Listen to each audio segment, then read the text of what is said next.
Zargarlarimizdan eplab bo'lmayapti. Arzimagan mehnatiga palon pul ish haqi so'rashyapti. Shuning uchun ham ish jarayonini Karavan zavodga borib, o'z ko'zimiz bilan ko'rishga qaror qildik. Bu yerda ishlar zargarlik qoliplarini 3D dizaynini yaratishdan boshlanar ekan. Tayyor bo'lgan modellar Flashforge 3D printerlarida qoliplari o'stiriladi va pechatdan so'ng 3 bosqichli yuz jarayoni bajariladi.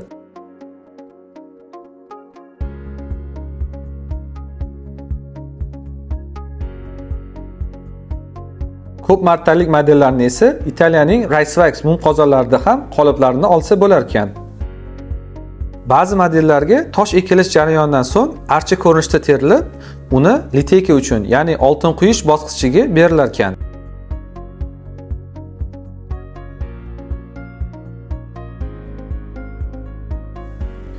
Bu bosqichda asosiy mo'jiza yuz beradi.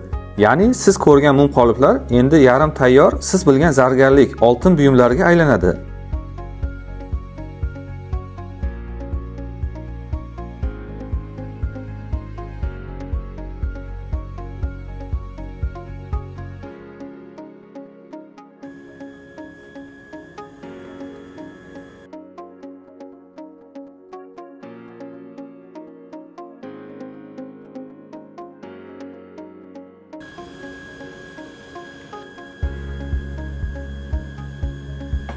Har bir jarayon Italiya va Germaniya texnologiyalarida amalga oshiriladi va oltin quyilishidan oldin va keyin probalar Fisher apparatlarida tekshiriladi.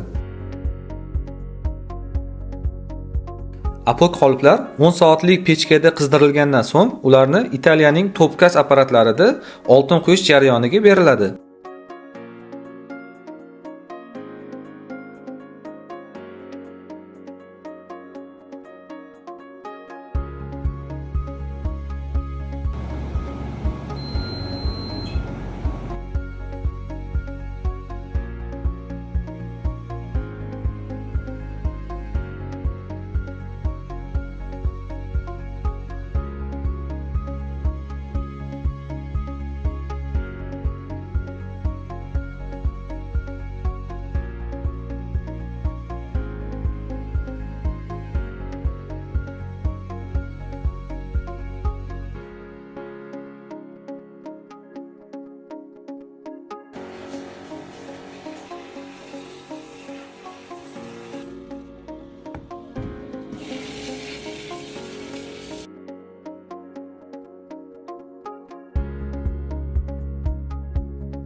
Keyingi jarayon yarim tayyor mahsulotlarga ishlov berishdan iborat. Ularni zargarlik tilida montirovka deb ataladi. Bu o'z ichiga kesish, qismlarni birlashtirish, tosh qo'yish hamda lazer payka, ya'ni payvandlash ishlarini oladi.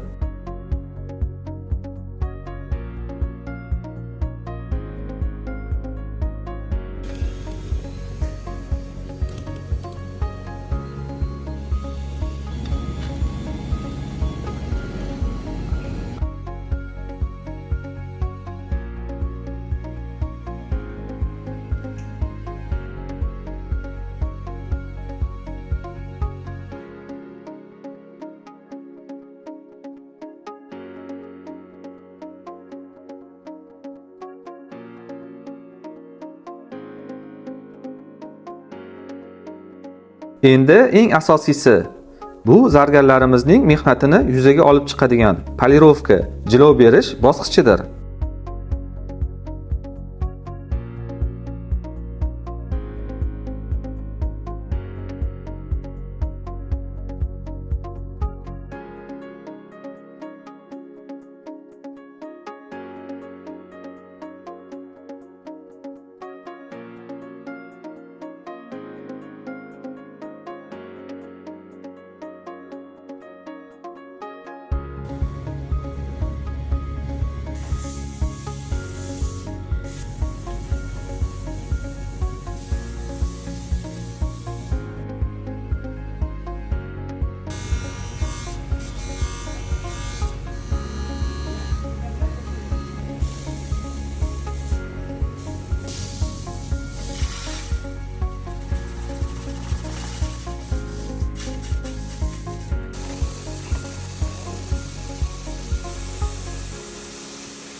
Karavan zavodida O'zbekistonda yangi texnologiya bo'lgan elektropolirovkalarda ham jilo berish ishlari amalga oshiriladi. Bu texnologiya orqali bor yo'g'i 20 daqiqa ichida polirovka jarayoni 90% gacha qo'l mehnatisiz maromiga yetkazish mumkin bo'ladi.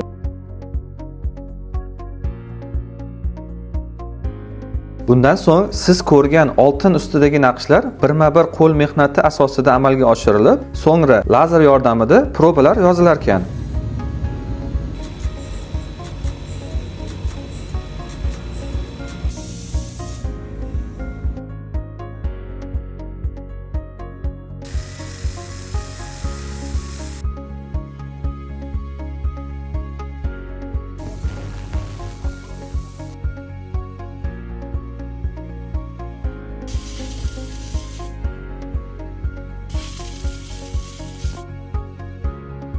Va oxirgi bosqich. Bunda sotuvga tayyor zargarlik buyumlari sifat nazoratidan o'tkazilib, og'irliklari o'lchanadi va birkalash jarayoni bajariladi.